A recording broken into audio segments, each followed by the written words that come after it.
quel levier pour atteindre vos objectifs? On se place bien dans le contexte de l'entreprise et puis on va essayer de se dire est-ce qu'une démarche ergonomique peut améliorer ou éventuellement ne pas améliorer les choses. Est-ce que l'investissement ergonomique est une solution? Alors vous avez vu qu'on n'a pas mis de point d'interrogation derrière, c'est parce que nous pensons effectivement que l'investissement ergonomique est une solution à cette approche de qualité et de qualité du travail et de qualité au travail. Ça a marché. Alors pour vous parler de tout ça, donc votre serviteur Pierre Stellé, et puis je serai accompagné de Martine Milloret, qui est ergonome européenne, de Yannick Miret, qui est ergonome associé, et puis enfin nous aurons le plaisir d'entendre le témoignage d'une entreprise représentée ici par Claude Goua. C'est une entreprise qu'on connaît évidemment assez bien dans la vallée, c'est l'entreprise Franck Epignard du groupe MEC Automotive. Alors pourquoi cette présentation tripartite? D'abord parce qu'au moment d'évoquer ce sujet, avant de vous le présenter, on s'est dit qu'il y avait les éléments d'une vision commune et partagée entre l'entreprise, entre l'organisation professionnelle qui est la chambre syndicale et puis les intervenants du terrain qui sont les ergonomes. Et cette vision partagée nous a incité à dire on peut effectivement avoir des points de vue différents au départ, mais arriver à des conclusions complètement partagées, globales et qui vont dans le sens de l'amélioration au niveau du travail, donc de la qualité du travail. Alors, question de définition, évidemment. De quoi parle-t-on? Je vais pas vous faire l'affront de vous parler de la qualité du travail, hein, puisque tous ces éléments qui rentrent dans les démarches d'assurance qualité, vous les connaissez évidemment. Hein, on va parler d'inspection, de contrôle, de surveillance, de mesure, et on va mettre tous ces éléments-là pour pouvoir dire finalement la qualité de nos productions est mesurée, elle est contrôlée, elle est sous contrôle. Est-ce que, à contrario, la qualité au travail peut l'être également? Eh bien, elle ne va pas l'être sur les mêmes critères, bien évidemment, mais vous allez retrouver des critères que l'on connaît bien en matière ergonomique, la santé. Vous allez retrouver évidemment les conditions de travail dont on parle aussi en les associant à la santé, et puis une vision plus large que nous essaierons de vous présenter à travers cette discussion qui sera, j'espère, le plus possible interactive. Hein, on va parler de l'environnement de travail, on va parler évidemment des moyens utilisés, on va parler de l'organisation du travail et bien entendu, sans oublier les éléments d'exposition au risque, donc la sécurité. Alors, premier constat, est-ce que qualité du travail et qualité au travail sont compatibles? Pour nous, la réponse est oui, et on va essayer de vous le démontrer. Hein. Donc, c'est deux notions qui sont très interactives et qui doivent être appréhendées pratiquement en même temps, toutes les deux, et dans une approche relativement globale. Le préventeur que je suis ne peut pas passer à côté d'un thème qui est effectivement le thème de la santé au travail, que l'on associe souvent à l'approche ergonomique. Et derrière cette santé au travail, on va évidemment mettre des obligations réglementaires issues du Code du travail et issues de toute la partie législative. On va également y mettre des indicateurs et des statistiques, les statistiques qui nous sont données par la Sécurité sociale, entre autres, sur la sinistralité des entreprises, la sinistralité au travail, ce que l'on va traduire en termes d'accidents du travail, de maladies professionnelles, de gravité, etc. Et puis, on va aussi devoir intégrer des grandes orientations, qui sont les orientations au niveau national, on en parlera un petit peu, mais qui vont quand même donner un impact très sérieux sur la prévention des risques au travail, puisque vous savez qu'à travers ces orientations nationales, on va faire des focus sur tel ou tel thème, et bien entendu, il y a un certain nombre de thèmes récurrents dont on reparlera aujourd'hui, comme en particulier les fameux troubles musculo-squelettiques, qui restent quand même en tête de toutes les maladies professionnelles. Je citerai pour mémoire le très célèbre tableau 57. Alors il est célèbre d'une façon pas forcément réjouissante. Vous savez, ça commence par le syndrome du canal carpien, les épicondylites, les maladies de l'épaule, de la coiffe des rotateurs, etc., etc. Et puis on n'oubliera pas non plus un sujet qui est relativement nouveau et qui concerne les préventeurs, mais également les ergonomes, puisque là aussi on va s'appuyer sur l'approche ergonomique, c'est la pénibilité au travail.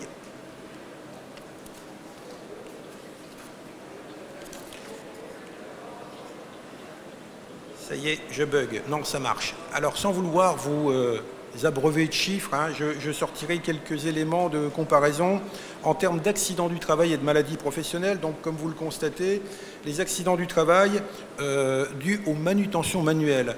Qu'on ne s'y trompe pas, quand on parle d'accidents du travail dans l'entreprise, on n'est pas sur des choses extrêmement rock'n'roll, si je puis dire. Hein. On est sur des choses extrêmement concrètes. C'est les manutentions manuelles, c'est les chutes de plein pied, c'est les chutes de hauteur qui sont toujours en tête des accidents du travail.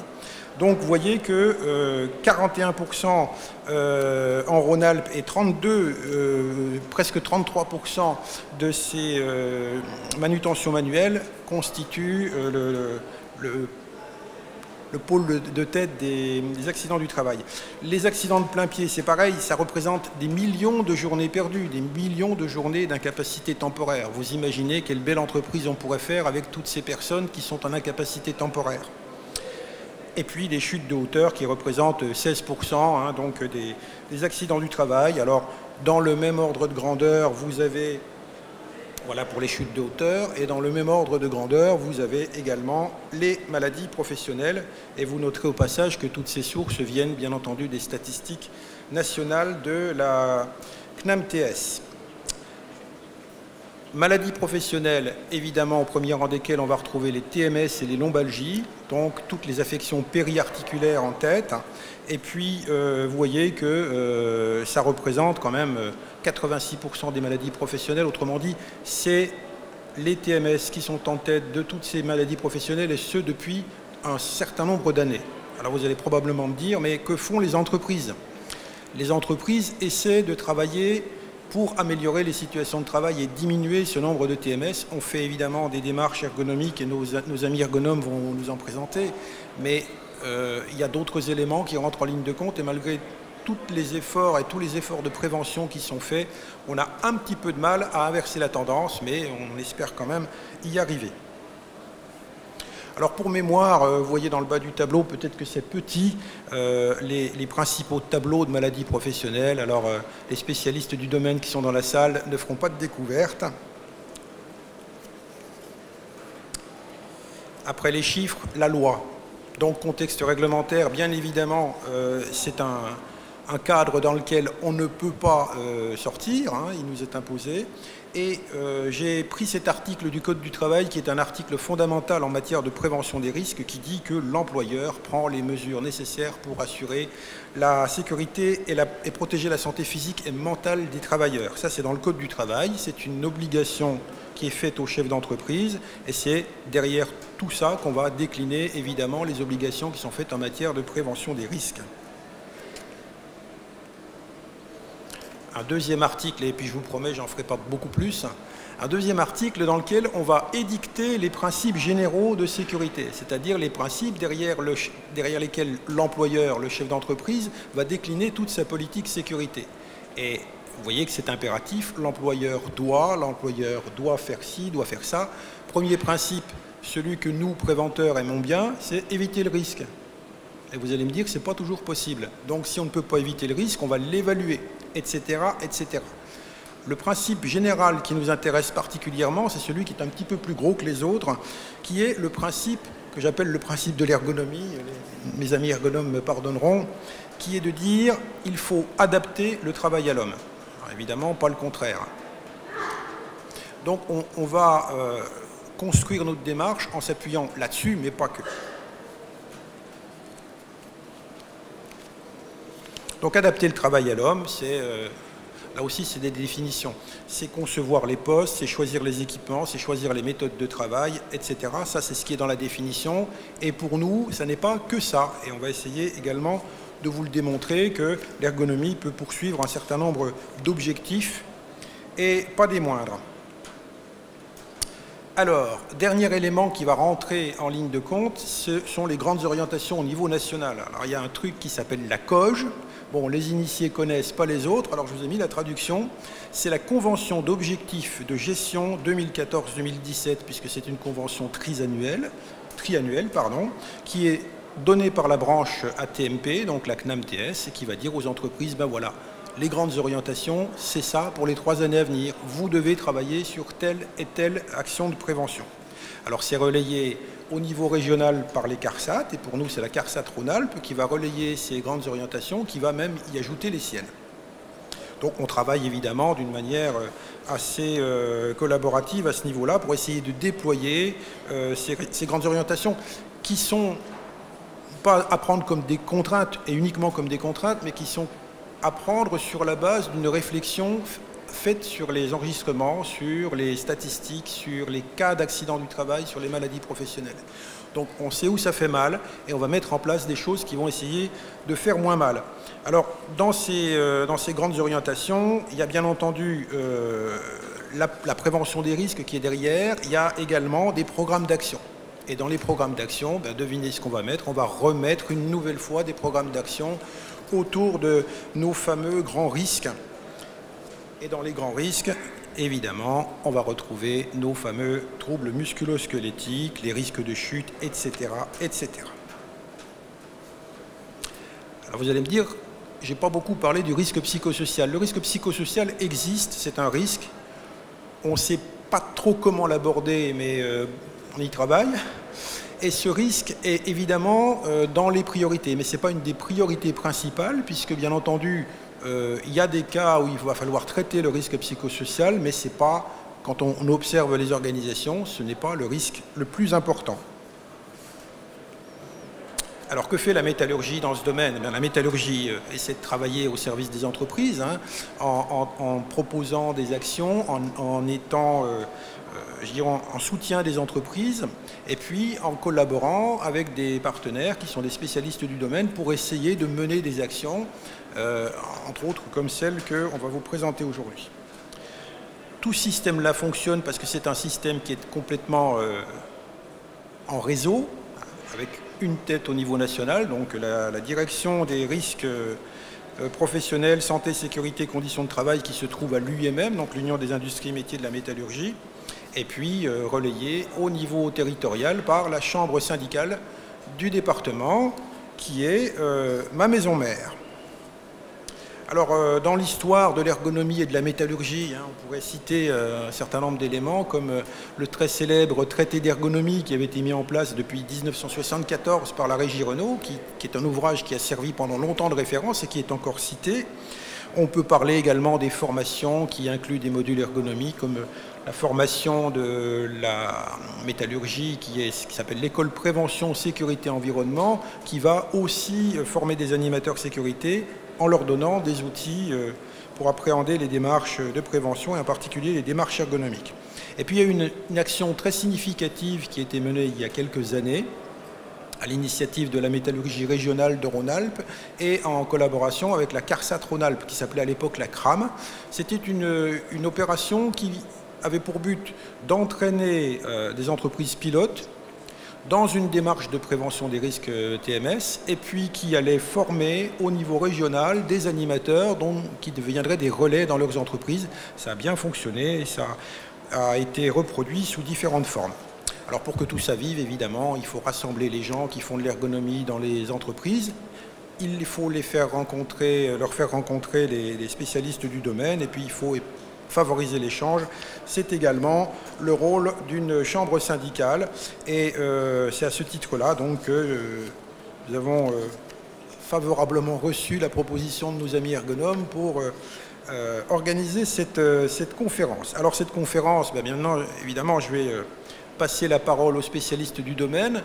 On aura, si vous le souhaitez, et nous le souhaitons, on aura le temps d'échange maximal. On n'a pas voulu vous mettre trop de diapositives. On sera relativement bref dans notre présentation parce que nous sommes très persuadés que le travail en partenariat, en échange, est un travail qui permet de faire avancer les choses. Parce que finalement, la question fondamentale, c'est de quoi parle-t-on? Alors, j'ai pris 2-3 exemples pour essayer de situer un peu le contexte. On va vous parler d'ergonomie quand on vous parle de la commande d'une machine-outil. Ah, vous avez vu, le tableau de bord est bien ergonomique. Mais le vendeur de votre automobile va également vous dire la même chose. Non seulement la voiture est belle, elle a de belles performances, mais en plus, vous avez un tableau de bord très ergonomique. Et puis, il y a évidemment les grands classiques du genre ah ben oui, mais moi j'ai un poste de travail qui n'est pas terrible, pas confortable, et je vais avoir des maladies du dos, etc. Donc voilà, il y a la situation de travail qui va de la mauvaise posture à la situation idéale. On aimerait tous ça. Et puis, il y a aussi la notion de dire ah oui, mais tu comprends, je vais au travail, je vais être malade au travail. Donc, l'objectif principal, c'est que les gens arrivent et repartent du travail en bonne santé. Ça, c'est un impératif. Alors évidemment, le travail, ça fatigue, mais ça, c'est normal. Donc, sans transition, puisqu'elle est faite, je vais passer la parole à Yannick, qui va vous présenter plus en détail l'approche ergonomique, comment on procède, et ensuite, on passera la parole à Martine, qui va nous dire comment on a travaillé avec Franck Épignard, et Claude fera les commentaires sur cette présentation. Voilà, Yannick.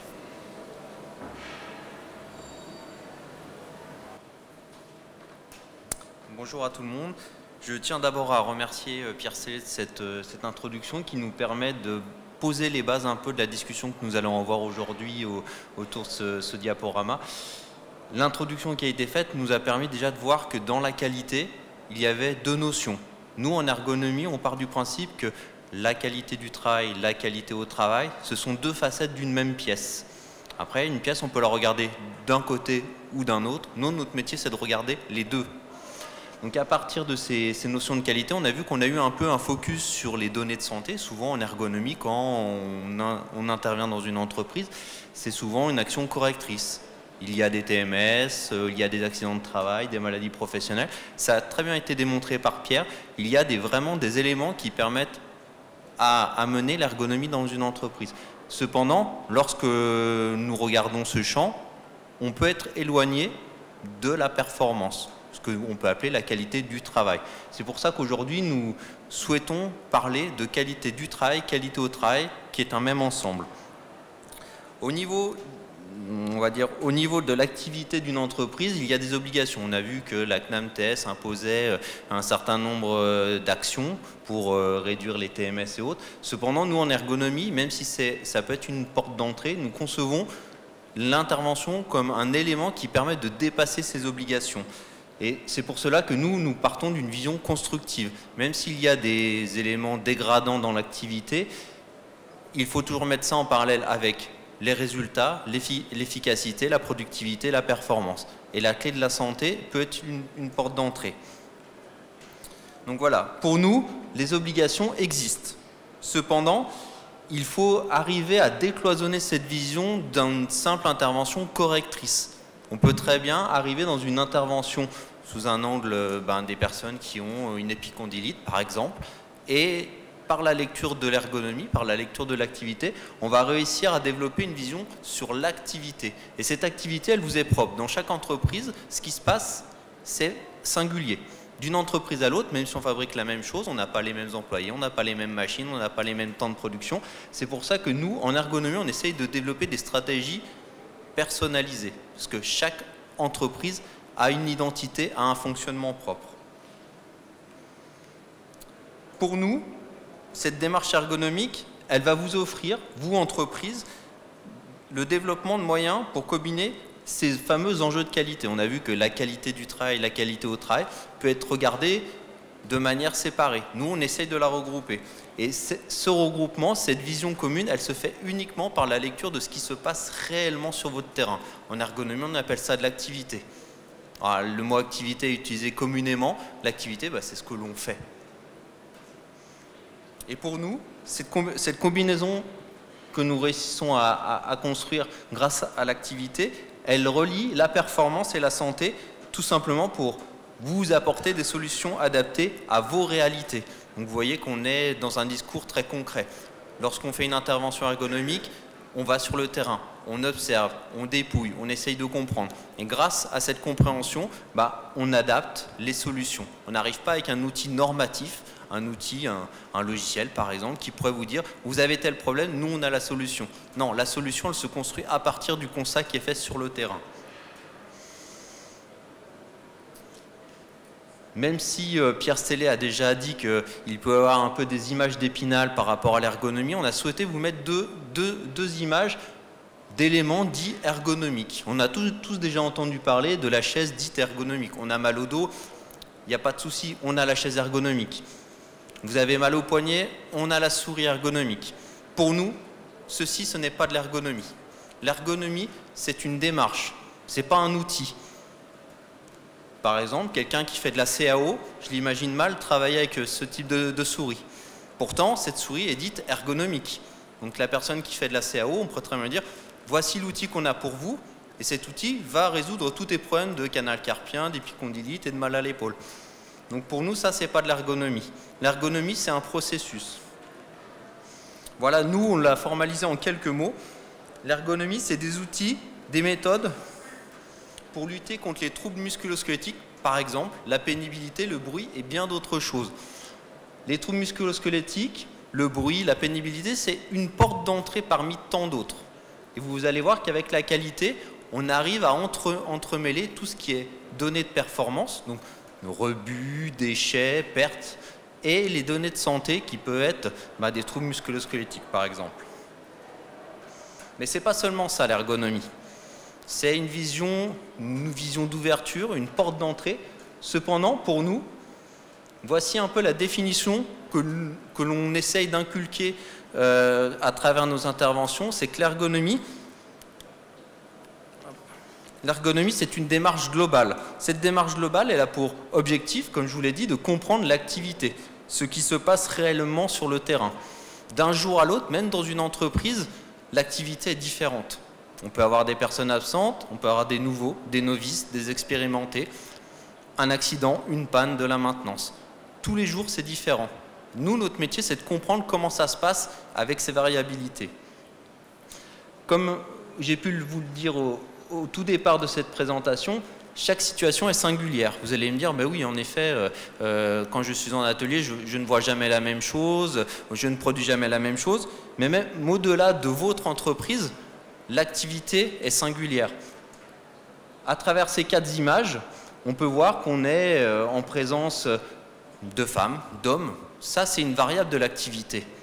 Ça ne se passe pas forcément de la même manière quand c'est une personne de genre féminin ou de genre masculin qui travaille. Est-ce que le poste est adapté à ses besoins, à sa formation, à son parcours initial, à ses formations au cours de la vie professionnelle? On peut voir aussi que le monde du travail est différent. On peut très bien être dans un atelier, mais aussi dans un espace administratif.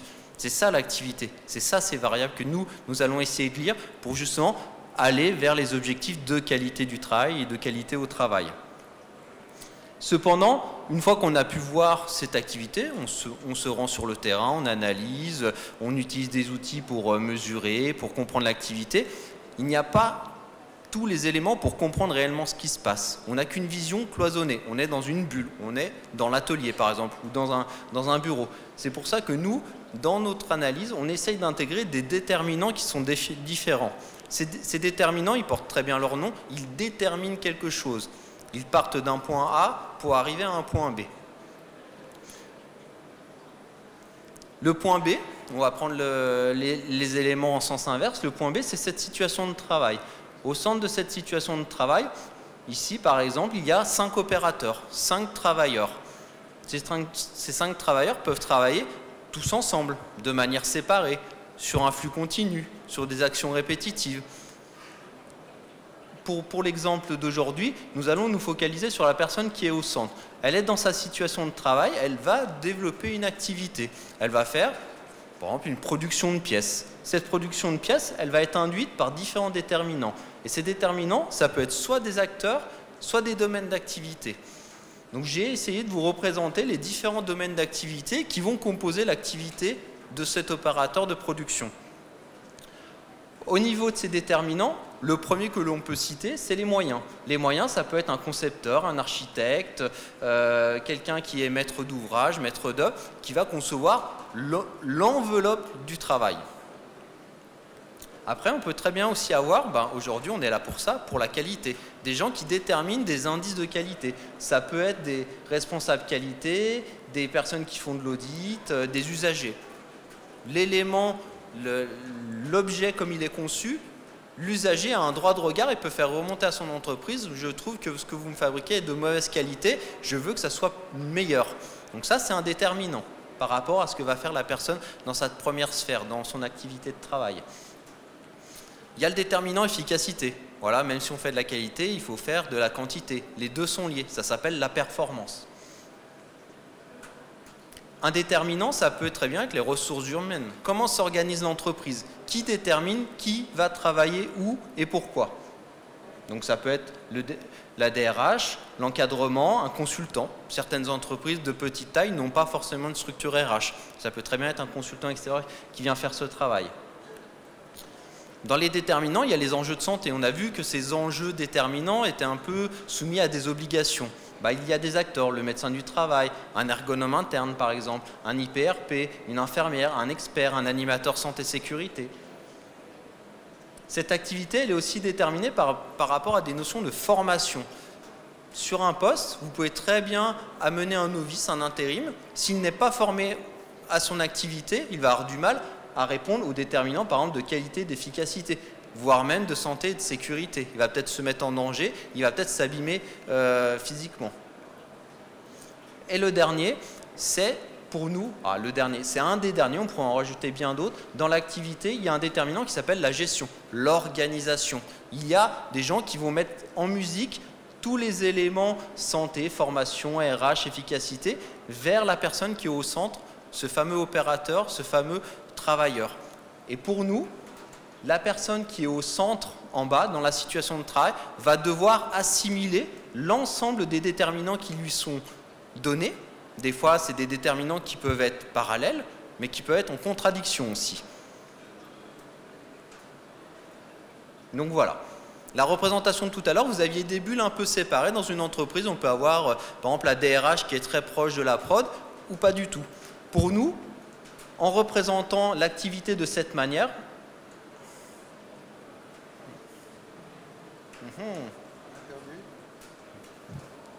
voilà, c'est revenu. Vous voyez, il y a des variables dans l'activité, même quand on fait une conférence. Dans ces déterminants, lorsqu'on les regarde, ils sont tous dirigés vers la personne qui est en situation de travail et qui va devoir faire une activité. Aujourd'hui, nous sommes ici pour parler de qualité. Mais on voit que la qualité, elle n'est pas séparée des autres déterminants. Bien au contraire, elle est en lutte. Nous, on dit qu'il y a tension. Le terme de tension n'est pas négatif. Tout simplement, si nous prenons une image d'une courroie, pour l'entraîner, il faut une certaine tension. Dans cette tension, on peut déterminer 3 niveaux. Une tension assez faible, on va avoir un peu des vagues, et ces vagues, elles ne vont pas permettre d'avoir l'efficacité, la qualité peut être attendue. On peut très bien être en surtension. La surtension peut très bien faire casser l'outil. L'outil, ça peut être la personne en l'occurrence ici.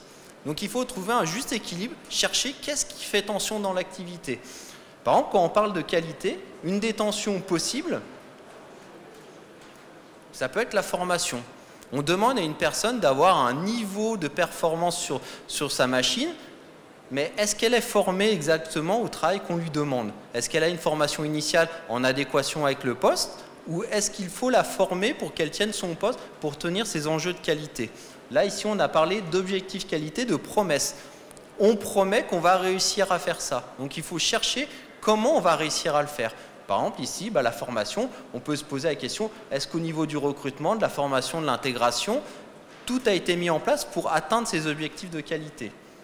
Un autre déterminant sur lequel on peut très bien réfléchir lorsqu'on arrive sur une intervention, c'est est-ce que les moyens qui sont fournis à l'opérateur, au travailleur, sont en adéquation avec les enjeux de qualité qu'on lui demande? Les moyens, ça peut être par exemple son espace de travail. Est-ce qu'il a l'espace nécessaire? Est-ce que tout est dans son espace de travail pour atteindre cette promesse de qualité? Est-ce que les outils sont adaptés? Parce qu'on peut très bien reporter la faute sur l'opérateur en disant il ne fait pas la qualité, mais est-ce que ce n'est pas l'outil qui est obsolète? Est-ce qu'il n'y a pas des actions de maintenance très régulières qui lui perturbent son activité et qui va perturber la production?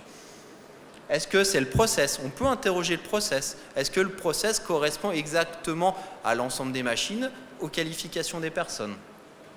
Donc lorsque nous intervenons dans une entreprise, même si nous rentrons par la porte santé, nous allons interroger l'ensemble de ces déterminants pour savoir lequel fait tension. Au niveau de la qualité, lorsqu'il y a de la tension, on peut très bien se dire, j'ai du mal à voir, il y a des défauts, il y a des dysfonctionnements, il y a des retards. Ça peut être un indicateur pour se dire, il se passe quelque chose de mal. En règle générale, quand on a des défauts, des dysfonctionnements, des retards, on essaye de trouver une solution. Quand tout se passe bien, on peut parler de qualité, d'efficacité, de fiabilité du système. Cependant, qualité du travail, qualité au travail sont étroitement liés. Lorsque tout se passe bien, lorsque la qualité est au rendez-vous, on peut penser que les opérateurs, les travailleurs sont en bonne santé, trouvent du sens à leur travail. Par contre, lorsqu'on est dans un versus plus négatif, où il y a des contraintes, des problèmes, on peut très bien avoir des accidents, des atteintes à la santé, du stress. Derrière ça, on peut remettre les termes qu'on a pu voir jusqu'à présent, TMS, RPS, risques psychosociaux. En ergonomie, on aime bien parler plutôt de troubles psychosociaux. Le psychosocial n'est pas un risque.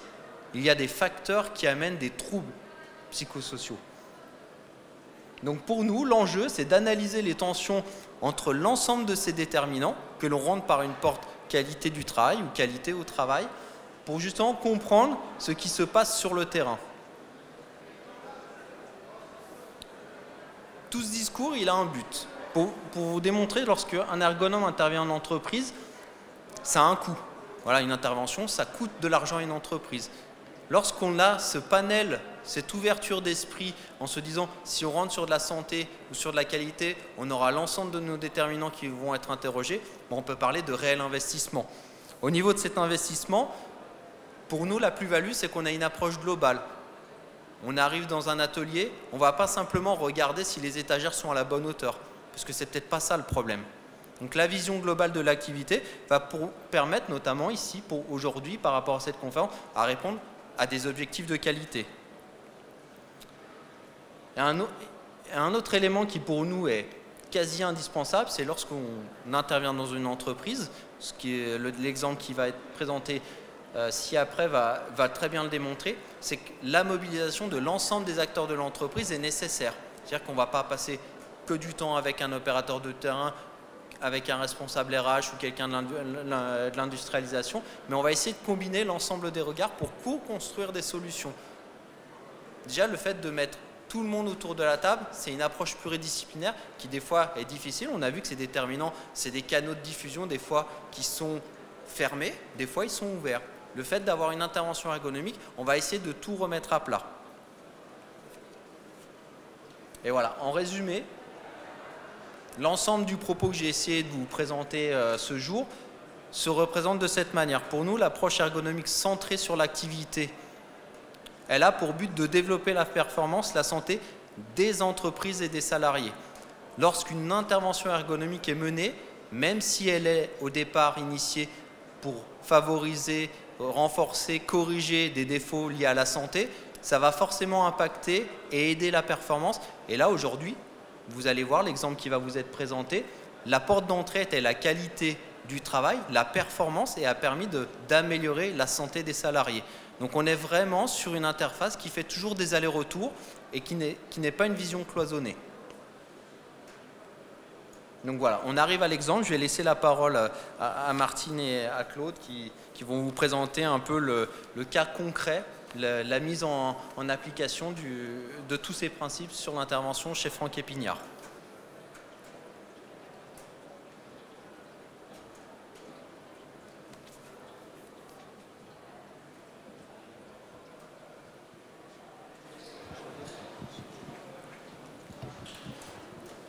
Alors, bonjour à tous.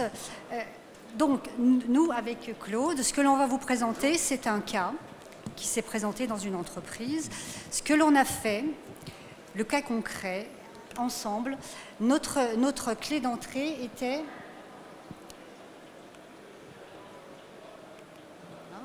Notre clé d'entrée était l'amélioration des conditions de travail. Donc on n'est pas rentré par l'entrée santé traditionnelle. La demande de cette entreprise était centrée principalement sur comment peut-on améliorer les conditions de travail et de performance de cette entreprise. Donc on a travaillé à la fois sur le contexte physique, les conditions physiques des salariés, et aussi sur la part cognitive, c'est-à-dire comment ils réalisaient leur activité et comment ils pouvaient s'y prendre pour répondre à la promesse de qualité qui était demandée. Donc on a interrogé deux choses. Une chose centrale qu'on retrouve ici, c'est la qualité, au centre là, et par l'intermédiaire des observations in situ avec les opérateurs et avec les membres de l'entreprise, on est allé voir qu'est-ce qui se passait sur la fiabilité du système. Alors, quand on parle de fiabilité du système, c'était comment fonctionnent les machines, comment les opérateurs arrivent à s'organiser autour de ces machines pour répondre à la qualité. Donc, ce que l'on a observé dans l'activité, c'est que les opérateurs allaient fréquemment contrôler la qualité de leurs pièces. Donc, on était pile dans la qualité et du coup, les opérateurs avaient comme priorité, c'était fixé comme priorité de faire de la qualité. L'image de l'entreprise pour eux, c'était faire de la qualité. Avec les moyens qu'ils avaient, donc ils faisaient des allers-retours sur ce sujet-là. Donc on s'est dit, allons voir ce qui se passe du côté de l'efficacité. L'efficacité était bonne. Il n'y avait pas de difficulté sur le plan de l'efficacité, mais on a interrogé quand même cette partie-là. Et en interrogeant l'efficacité, on est arrivé très facilement sur la formation des opérateurs. Et on s'est aperçu qu'il y avait des opérateurs expérimentés, des opérateurs novices. Alors, dans le métier, quand on dit novice, expérimenté, ça a un sens. Un novice n'est pas forcément un jeune qui sort de l'école. Un novice, ça peut être quelqu'un qui a 40 ans, qui a 50 ans, qui arrive sur le poste de travail, mais qui n'a pas l'expérience, les compétences et pas la formation académique du poste. Et quand on parle d'expérimenter, on peut très bien avoir un jeune homme de 30 ans qui a une expérience très longue sur ce métier-là en particulier. Donc on a interrogé un petit peu tout ça et les deux principaux étaient la fiabilité et l'efficacité. Et on a gravité autour de cela et ça nous a permis de comprendre globalement qu'est-ce qu'était l'activité sur ce poste-là. On va faire un petit focus sur la situation de travail en particulier. Donc, ce poste de travail était un îlot de production, c'est-à-dire un îlot de production, c'est plusieurs machines qu'un opérateur doit faire fonctionner. C'était géré par des opérateurs régleurs. Donc, un opérateur régleur, je ne vous apprends rien, il règle sa machine et il fait l'entrée et sortie des pièces. Il travaillait en équipe, 3-8 en l'occurrence, et il y avait un opérateur qui gérait les machines. On avait des expérimentés et des novices avec des notions d'activité différentes. Chacun, dans une situation de travail, se fixe un objectif. Si on lui donne un objectif de qualité et un objectif de performance, ça dépend tout de l'expérience de la personne. Soit il va mettre en premier la qualité, soit il va mettre en premier la performance. Donc après, il travaille un petit peu là-dessus et c'est ce qui revient à ce qu'on disait tout à l'heure, la courroie. Lui, quand il se donne une priorité par rapport à une autre, il fait un effet de levier sur la courroie et ça fonctionne plus ou moins. Ce sont des pièces de précision. Il y avait des activités de manutention et pas mal d'activités de contrôle dimensionnel et de qualité, avec un petit peu quelques difficultés pour les opérateurs en fonction de leurs expériences, à se placer soit au niveau de le contrôle dimensionnel, soit au niveau du contrôle de qualité. Et pour l'entreprise, il y avait des forts enjeux de normes de qualité parce que le client demande de la qualité et si on ne fait pas de la qualité, eh bien on a le risque, éventuellement, ce n'était pas le cas en l'occurrence, mais de perdre son client. Alors, on arrive sur l'activité, sur le poste. Pardon, simplement pour préciser, donc c'est des process de fabrication donc, très automatisés. Pour vous donner une idée, c'est des volumes de 20 000 pièces par jour. Hein. Voilà. C'est vraiment des gros volumes de pièces. Alors, je rebondis sur ce que dit Claude. La production était très importante. Cela dit, on n'avait pas une entrée santé. L'entreprise avait vraiment une envie d'améliorer les conditions de travail. La situation de travail, c'est une machine sur laquelle on alimente des pièces, contrôle dimensionnel, évacuation, on la voit ici, et avec des postes spécifiques de contrôle qualité. Voilà un petit peu le contexte.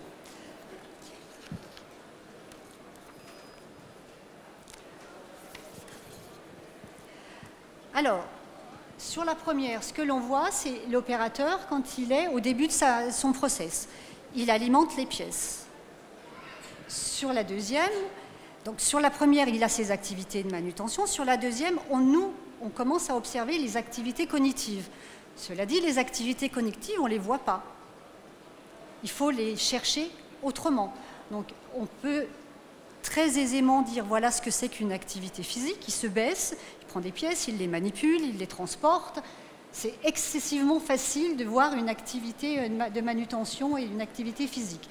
Une activité cognitive, pour pouvoir la décortiquer en ergonomie, on a besoin de s'entretenir avec les opérateurs. Qu'est-ce que vous faites à ce moment-là? Qu'est-ce que ça représente pour vous? Qu'est-ce que vous voyez? Comment vous le comprenez? Et quel sens ça a pour vous? On prend aussi en compte tous les matériels utilisés. Quand on parle de matériel, il y a à la fois les outils qui sont utilisés autour, mais aussi la machine. Comment l'opérateur s'approprie la machine, comment il a compris, comment il est capable d'utiliser sa machine avec la formation soit académique, soit sur le tas qu'il peut avoir. Et, non pas des moindres, on a la prise en compte des dimensions qu'on appelle organisationnelles. Alors, dans une dimension organisationnelle, ce n'est pas seulement se dire « je fais ma première pièce, ma deuxième pièce, ma troisième pièce ». C'est se dire comment, dans mon espace de travail, je suis capable de gérer les 3, 4, 5, voire 6 machines parfois, comment je suis capable de faire en sorte que toutes mes machines fabriquent de la qualité, font la performance donnée, et comment moi je m'organise, moi, à l'intérieur de cet espace pour faire mon travail. Et sur ce poste-là, c'est comment je fais mes contrôles qualité, comment je fais mes contrôles dimensionnels et comment je réponds à mes objectifs de qualité. Quelque chose à dire? Oui, sachant qu'on a une règle précise à respecter, donc il y a du fréquentiel, hein, aussi bien en changement d'outil qu'en termes de combien je dois contrôler de pièces et combien de fois par heure ou par jour. Voilà, c'est ça. Donc, il y a des contraintes définies au départ. Alors, quand on prend les éléments de compréhension de l'activité, ce que Yannick appelait tout à l'heure les déterminants, la première chose qu'on essaye de regarder quand on arrive, c'est qu'est-ce qui se passe, quelles sont les traces que l'activité a laissées en bien ou en mal. Donc, dans cet espace de travail, il y avait un taux d'absentéisme relativement bas. Il n'y avait pas de maladie professionnelle, il n'y avait pas d'accident du travail. Donc, on était clairement dans une entrée différente, novatrice, par rapport à ce qui se fait habituellement. On n'était pas dans une entrée santé, on était bien dans une entrée qualité. Ce qui a été repéré également, c'était que les opérateurs avaient un ressenti de pénibilité au travail. Ils disaient se sentir fatigués, pas très bien. Il y avait des choses qu'ils n'arrivaient pas à exprimer. Et c'est là où nous, ergonomes, quand on s'entretient avec les opérateurs, on essaye de tirer le fil de comment essayer de leur faire expliquer comment ils travaillent, parce que ce sont des gens qui sont dans l'action, qui n'ont pas forcément les mots posés sur leur activité, et comment on tire le fil pour faire ressortir qu'est-ce qui ne va pas. Comment exprimer ce qui ne va pas quand on n'a pas les mots. Il y avait et il y a dans toutes les entreprises aujourd'hui un vieillissement de la population lié au monde du travail d'aujourd'hui. Et on avait, comme on l'a dit tout à l'heure, une population de travail avec des expériences et des compétences différentes. Et c'est extrêmement compliqué quand on a un processus très technique de faire travailler des gens avec des compétences différentes, parce que donner des formations différentes, c'est complexe. Il faut savoir par quel bout les prendre. Donc c'est assez difficile pour les entreprises. Je ne sais pas si tu as quelque chose à dire là-dessus. Non ? Simplement peut-être rajouter, donc quand cette ligne a été mise en place, ça remonte déjà à quelques années. Bon, donc elle a tourné, elle a rendu son service, hein, elle a assuré, on a livré le client, on a livré des pièces bonnes dans les délais. Mais à un moment donné, on s'est aperçu, on a eu des remontées que, voilà, il se passait un phénomène de pénibilité au travail, c'est-à-dire qu'il y avait des personnes qui ressentaient un mal-être, qui étaient mal à leur travail, notamment sur cette ligne. Ce qui veut dire aussi quelque part, il y a des personnes, peut-être comme moi aussi, hein, on avait perdu un peu la compréhension en fin de compte de ce poste. Voilà. C'est là que c'était intéressant d'aller voir ce qui se passe. Hein. Donc c'est pour ça aussi qu'on a fait appel à Martine. Alors, en synthèse, du coup, sur ces éléments de compréhension, c'était comment les articuler pour arriver à sortir quelque chose qui soit compréhensible pour l'entreprise et comment on fait quelque chose derrière avec ça. Donc, on va vous présenter un petit peu la démarche qu'on a utilisée, modélisée par rapport à ce que Yannick a présenté tout à l'heure. Donc, toujours le même schéma avec l'entonnoir vers l'opérateur. Donc, dans cette activité, les deux objectifs principaux, alors ils sont marqués 1 et 2, mais ça peut très bien être 1 sur la qualité et 2 sur efficacité, et inversement. Il fallait choisir 1 et 2, on les a présentés comme ça. Donc voilà notre clé d'entrée. Quand on a fait nos observations, nos entretiens, on s'est aperçu qu'il y avait des difficultés au niveau de la formation, des organisations et des moyens. Donc, on a essayé de mettre tout ça en relation pour comprendre quels étaient ces facteurs de tension. Les facteurs de tension, ils étaient là. On les a représentés en orange pour démontrer que c'était une problématique qui générait un déséquilibre, un dysfonctionnement dans la courroie de tension. Et on a travaillé là-dessus. Donc, on a co-construit ensemble. Donc, un ergonome qui construit tout seul, ce n'est pas un ergonome, donc on a co-construit ensemble avec Claude, avec d'autres, avec les gens de la maintenance, les opérateurs et la maintenance de proximité sur quelle était la compréhension de chacun sur ces éléments qui posaient problème. Donc, on a essayé d'améliorer la qualité du travail tout en améliorant la qualité du travail. Maintenant, est-ce qu'on a réussi? C'est Claude qui pourra répondre là-dessus. Pardon, mais simplement, ce qui est très intéressant dans ces démarches-là, c'est que ça intègre vraiment tous les acteurs du terrain. Hein, Martine l'a répété, donc c'est l'opérateur en priorité, hein, mais c'est aussi la structure, les managers, c'est la direction aussi, il faut le dire. C'est les services maintenance, c'est les services méthodes, c'est les services indus. Donc il y a vraiment une implication de tous. En tout cas, ils sont toujours intégrés dans ce type de projet.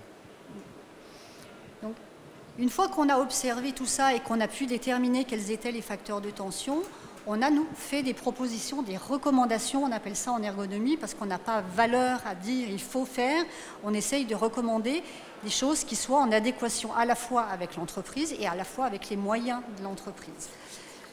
Donc ça ressemble à ça. Pardon, et j'ai oublié aussi un élément indispensable, le CHSCT. Partenaire privilégié. Ouais, je l'avais oublié aussi, mais ils étaient présents. Donc, en termes de recommandations, on essaye de faire des recommandations qui soient tout de suite visibles pour qu'elles aient un effet immédiat. Donc, c'est ce qu'on appelle les recommandations sur les moyens à court terme. C'est comment adapter le matériel pour que les manutentions qui prenaient du temps pour les opérateurs soient limitées et leur laissent du temps pour faire leur activité physique, enfin, leur activité cognitive et leurs activités de contrôle. Pour faire de la qualité, il faut pouvoir faire des contrôles en temps et en heure, et puis il faut pouvoir les faire dans de bonnes conditions.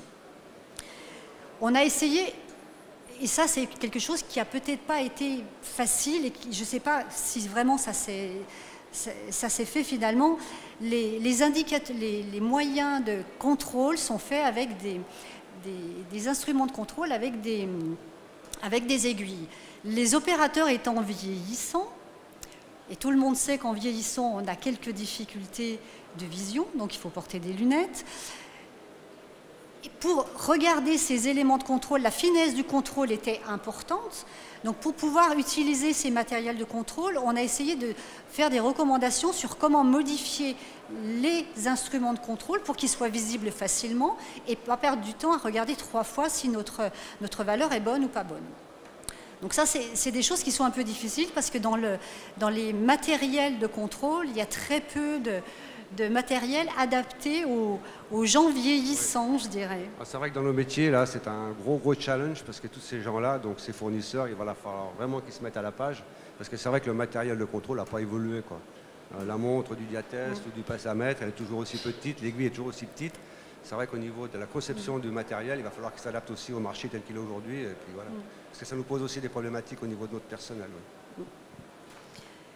Le second volet de recommandations que l'on a faites, elles étaient au niveau de la réorganisation des emplacements des machines. Pourquoi? Parce qu'un opérateur qui se déplace pour faire son activité, pendant qu'il se déplace, il ne fait pas son activité. Et en même temps, ils se fatiguent avec les risques de chute de plein pied, dont Pierre parlait tout à l'heure. L'intérêt, c'est de pouvoir concentrer cette activité pour qu'elle soit centrée sur ce qui est important, la qualité et l'efficacité, et en évitant des choses qui soient perturbatrices. Alors, quand je dis ça, je ne fais pas du lean. Hein, c'est différent. On a essayé d'aménager les... Je pense que ça a été fait, d'aménager les entrées et sorties de machines pour alléger toute la partie manutention manuelle et physique.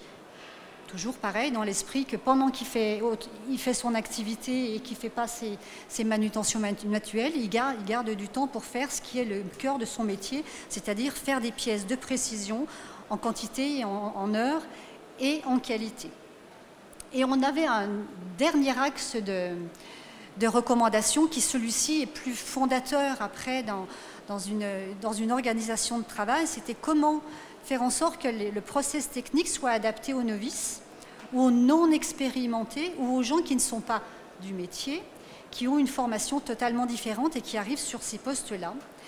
Et sur la maintenance de premier niveau pour qu'elle soit adaptée à une compréhension de tous, novices, non expérimentés et expérimentés de manière différente.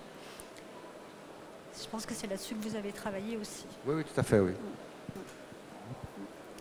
Rien à dire là-dessus. Non. Alors, en conclusion, nous, ce que on a essayé de construire avec la société Franck Epignard, c'était, ce que disait Yannick tout à l'heure d'ailleurs, c'est aller voir ce qui se passe pour le comprendre, pour s'adapter à l'entreprise, aux besoins de l'entreprise, aux besoins de qualité et à ses personnels et à ses moyens. Donc ça, ce sont les enjeux de la situation de travail qui nous amènent sur comment doit-on modifier, comment doit-on corriger, comment doit-on aider l'entreprise à comprendre et comment est-ce qu'on laisse des solutions adaptables pour l'entreprise et comment on transfère un certain nombre de compétences à l'entreprise pour qu'elle puisse se débrouiller derrière sans forcément faire appel à nous à tout bout de champ. Alors, on dit, nous, que la prise en compte de l'activité vous permet, vous, entreprise, d'intervenir sur vos obligations, parce que malheureusement, vous avez des obligations, qui sont la pénibilité et la prévention des risques professionnels, mais en intégrant vos propres enjeux industriels pour faire de la qualité, faire de la performance et faire de la fiabilité. Donc, pour nous, on est ergonome, mais l'ergonomie est un facteur de développement, ce n'est pas une contrainte. Comment se servir de l'ergonomie pour faire mieux, pour faire plus vite peut-être aussi, et pour faire ensemble. Quand je dis ensemble, c'est faire ensemble avec vos salariés. Vos salariés sont vos ressources et vous êtes la ressource de vos salariés. Et naturellement pour adjoindre performance et santé. Voilà, on en a terminé. Oui, ce que je pourrais dire aussi, c'est que concernant nos métiers, c'est-à-dire que pour Franck Epignard, aujourd'hui, ce sont des entreprises où c'est très automatisé. C'est-à-dire que le métier a vraiment changé. Moi, je suis très ancien chez Franck Epignard, j'ai 43 ans de présence, donc j'ai connu vraiment toute la saga de Franck Epignard. Et depuis 15-20 ans, cette mutation industrielle, on a vraiment fait à un moment donné un virage à 180. C'est-à-dire que de secteurs d'activité comme on les connaissait, de la reprise, de la réactive, du décolletage, des choses comme ça, on est passé carrément en ligne, en process très automatisé. Ça, c'était un choix de l'entreprise à l'époque et ça continue toujours aujourd'hui. Mais pour gérer tout ça, pour continuer dans tout ça, donc il y a des personnes, des êtres humains, des hommes, des dames, et ces gens-là sont toujours là, donc ils sont passés aussi à un autre stade. C'est-à-dire qu'aujourd'hui, ils ne pilotent plus une machine, ils pilotent carrément des îlots, voire des petites usines dans l'usine. C'est peut-être là où il faut être vigilant quand on fait ce virage-là, c'est qu'il faut vraiment accompagner cette personne, mais dans la globalité. Voilà, c'est-à-dire qu'à un moment donné, il faut être sûr qu'ils aient la capacité, aussi physique certainement, mais intellectuelle et mentale, de pouvoir gérer tous ces ensembles. Parce que là, on peut voir développer des facteurs de pénibilité qui peuvent nous amener après à passer par des... Et ne jamais perdre aussi la notion après, dans tout ce qui est sécurité, tout ça, la notion de bon sens. Avant d'engager des grandes actions, il faut déjà réfléchir bon sens. J'ai travaillé 7 ans à l'amélioration continue, donc j'ai cette approche aussi. Et après, on peut mettre des choses en place. Mais si on a des directions, si vous êtes des directions qui mettez des moyens au niveau sécurité, notamment dans l'ergonomie. Aujourd'hui, on trouve des choses assez extraordinaires à mettre en place pour soulager réellement donc, les opérateurs, les opératrices aussi sur leur poste de travail. Donc ça aussi, c'est très important. Quand on rentre dans des lignes comme ça qui sont très complexes aussi, il y a pas mal de facteurs qu'il ne faut pas négliger, mais surtout, il faut se dire que bon, aujourd'hui, c'est un homme, demain, ça peut être une femme, demain, ça peut être une personne intérimaire. Les transitions ne sont pas toujours faciles non plus. Hein. Ça, c'est un point sur lequel il faut être assez vigilant. Voilà. Tout ce que j'ai à dire. Merci de votre attention. Eh bien, merci de votre attention. Merci.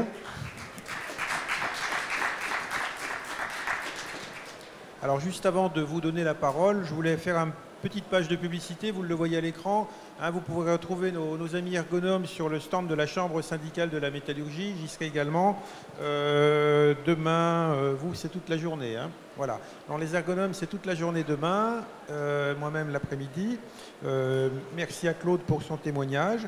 Et puis maintenant, vous avez la parole.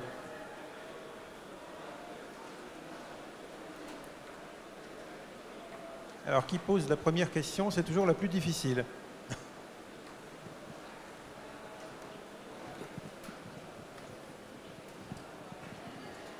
Donc bonjour, j'aurais une question, c'est par rapport à ce que vous nous avez parlé sur le poste, ou plutôt l'ensemble des postes chez Franck Pignard, que vous avez amélioré. Vous nous parlez de... Vous avez observé la manutention qu'ils faisaient, les différents outils qu'ils utilisaient, les formations. Ah pardon. Mais il y a quelque chose que... Comment vous pouvez juste juger sur des observations si vous ne mettez pas clairement à la place de la personne? À aucun moment vous nous avez parlé que vous avez été formé, ne serait-ce qu'une après-midi ou quelque chose, et vous vous êtes mis à la place de cette personne pour voir concrètement où étaient les problèmes. Parce qu'on ne peut pas seulement se baser sur des observations, quoi. En tout cas, c'est mon point de vue. Je ne sais pas. J'espère qu'on va mieux m'entendre que ce que j'ai pu vous entendre. Dans la pratique de la démarche ergonomique, quand on est ergonome, on ne se met jamais à la place des opérateurs. C'est l'opérateur qui connaît son travail. Ce n'est pas parce qu'on va y passer une demi-journée qu'on va comprendre le fonctionnement déjà. On a vu qu'il peut avoir besoin de formation pour tenir un poste. Mais la mise en prisme par une personne sur poste n'est pas forcément bonne. C'est l'opérateur qui connaît. Après, dans une observation, on ne va pas passer simplement 5 minutes à ses côtés et le regarder. On utilise des vidéos, on utilise des films. Après, on a des outils qui nous permettent de calibrer, par exemple, la charge cognitive. La charge cognitive, elle n'est pas visible, comme l'a expliqué Martine, mais avec une vidéo et après avec une autoconfrontation, c'est-à-dire qu'on amène l'opérateur avec nous dans une salle et on lui demande, voilà, il se passe ça sur les vidéos, est-ce que vous pouvez m'expliquer ce que vous faites, pardon, et comment vous le faites? J'ai besoin de me rappeler que cette pièce arrive à tel endroit. À tel moment, je dois l'étudier, je dois la contrôler. Après, elle repart dans le processus. Ça c'est des observations. Et les observations, elles sont toujours liées à des entretiens. C'est-à-dire qu'on n'est pas des auditeurs, c'est-à-dire qu'on n'arrive pas sur un espace, on se pose derrière un opérateur, on regarde ce qu'il fait, il le fait bien, il le fait pas bien. C'est pas à nous de juger. Nous, on ne juge pas, nous. Nous, on essaye de comprendre. Et la compréhension, c'est forcément l'opérateur, qu'il soit novice ou expérimenté, qui va nous expliquer comment il agit, il interagit avec sa situation de travail. Donc, derrière observation, il n'y a pas simplement un regard, il y a une analyse derrière. Et là, souvent, en intervention, lorsqu'on calibre une intervention, une journée d'observation, c'est une journée d'analyse. Donc, je ne sais pas si je réponds un peu à votre question, mais très bien. Une autre question. Pardon. Non, simplement, je voudrais compléter. Donc, une fois que l'analyse a été faite, donc il y a un rendu qui est fait à la direction et à toutes les personnes qui ont participé. L'ergonome n'impose rien. Il fait des préconisations. Hein. Ça, c'est important aussi de le dire. Hein. Il ne va pas dire, vous devez, à partir de demain, faire comme ça, comme ça, comme ça. Il ne va pas nous définir un process. On a tout un panel, on a un choix. Donc, à nous de choisir l'employeur, ce qui sera le plus judicieux, quoi.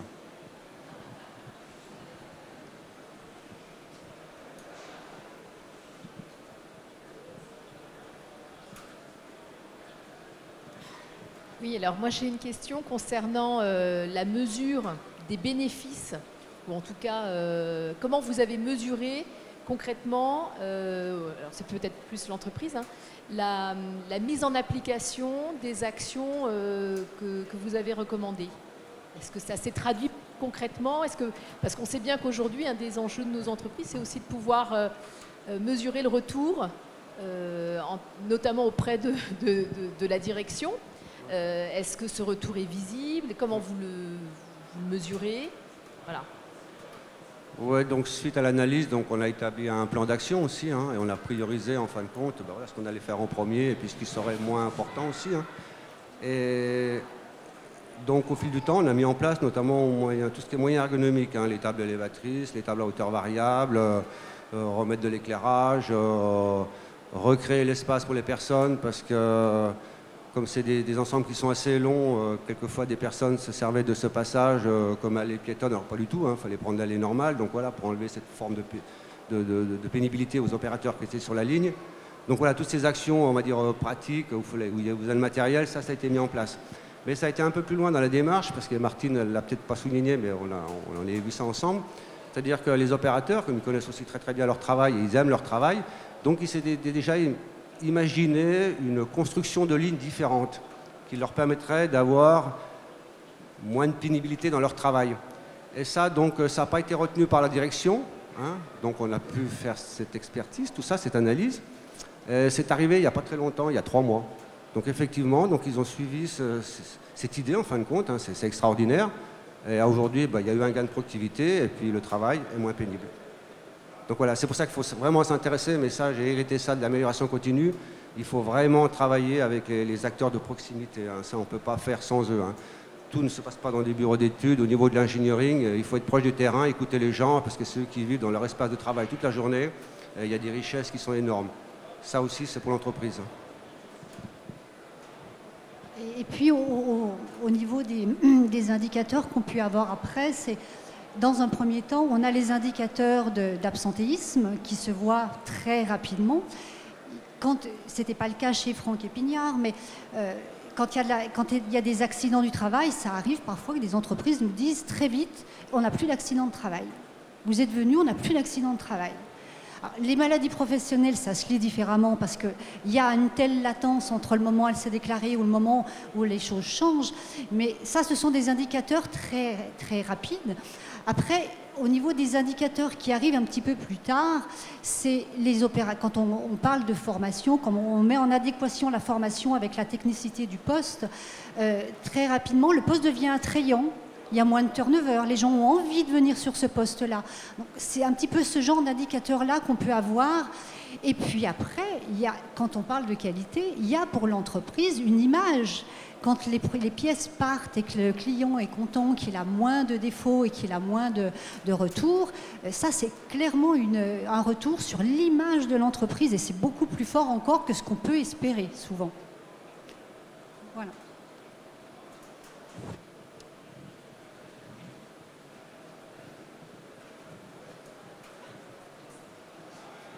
Bonjour, j'avais une question tout à l'heure. Vous avez dit qu'il fallait recentrer le travail, l'organisation sur la qualité et la performance. C'est un peu ce qu'on retrouve dans le Lean. Or, on dit que pour un opérateur, il faut qu'il ait des temps de latence pour pouvoir se reposer, changer de posture, éviter les TMS et ainsi de suite. Comment est-ce que vous trouvez la limite entre le Lean et l'ergonomie? Comment est-ce que vous voyez ça? Alors, tout d'abord, il n'y a pas d'antinomie entre Lean et ergonomie. Donc, il y a des ergonomes qui trouvent que le Lean, c'est le diable. Nous, on n'a pas ce point de vue-là. Le Lean, c'est un outil global qui parfois est mal utilisé par les entreprises, qui fait qu'il génère un certain nombre de choses. Maintenant, si je veux répondre à votre question, c'est... Oui, effectivement, nous, on a recentré dans cette intervention-là sur la qualité et l'efficacité, mais parfois on peut rentrer par l'organisation ou par autre chose.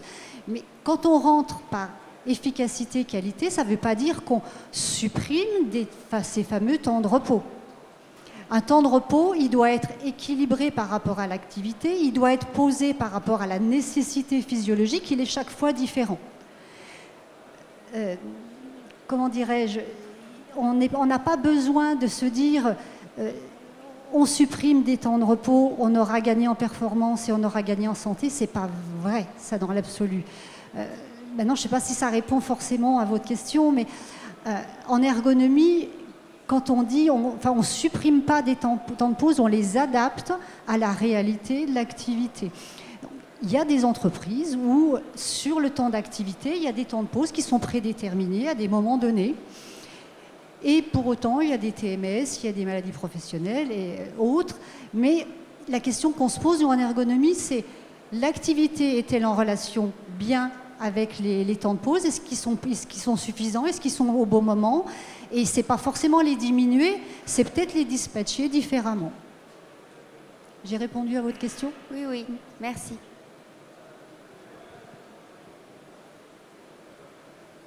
Une autre question? Moi, je vais vous poser une question, Martine, parce que ça me brûlait depuis quelque temps. On a effectivement abordé le chapitre avec les fameux indicateurs habituels. Quand on arrive sur une situation de travail et qu'on voit qu'il n'y a pas d'accident du travail, pas de maladie professionnelle, effectivement, c'est des indicateurs qu'on va checker assez rapidement. Mais est-ce que ce n'est pas déstabilisant, justement, quand on rencontre une situation où, finalement, il n'y a pas de victime? J'ai pas entendu. Alors, la fin. Est-ce que c'est pas déstabilisant de rencontrer une situation où il n'y a pas de victime? Ah, est-ce que c'est pas déstabilisant de rentrer dans une situation où il n'y a pas de victime, entre guillemets? Non. Non, c'est plutôt rassurant de se retrouver avec des entreprises qui n'ont pas de TMS, enfin pas ou peu de TMS ou d'absentéisme ou d'accident du travail, et qui s'interrogent sur justement qu'est-ce qu'on peut faire sur la qualité du travail et comment on peut faire différemment, comment on peut capitaliser sur ce qui existe dans l'entreprise pour faire encore mieux ou ne pas se dégrader. C'est plutôt positif, ce genre de vision. Et c'est rare, mais ça commence à arriver, une entreprise qui s'interroge sur comment pourrais-je être performant en faisant de l'ergonomie? Est-ce que ça répond à ta question? Ça répond bien à ma question et c'est une preuve supplémentaire qu'effectivement, on est bien dans des démarches où l'ergonomie rentre vraiment dans les mesures de prévention qu'on peut mettre en œuvre au plus vite pour éviter justement ces situations critiques. Voilà, avez-vous d'autres questions? Alors si vous n'avez pas de questions, je vous rappelle ma petite page de publicité. Vous pouvez nous retrouver sur le stand de la Chambre syndicale de la métallurgie. Nous sommes à votre disposition pour répondre à vos questions. Encore merci pour votre participation et puis bonne fin d'après-midi. Merci à tous.